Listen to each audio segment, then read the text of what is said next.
আসসালামু আলাইকুম গাইজ, আমি সুমনাস কিচেনে আপনাদেরকে স্বাগতম। আমি তেলের ভিতরে পেঁয়াজ আর রসুন দিয়ে ভাজা ভাজা করে নিয়ে এখন বাঁধাকপিগুলো দিয়ে দিলাম।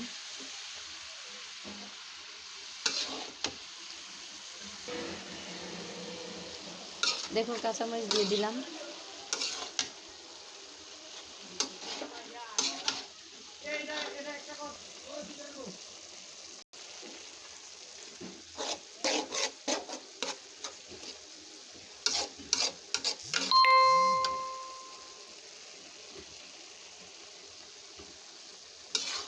গাইজ, আমরা সাদা চাইনিজের মতোই ভাজিটা করব। বাঁধাকপি আজকে হলুদ মরিচের গুঁড়া দিব না, শুধু কাঁচামরিচের ঝাল দিয়ে রান্না করতেছি।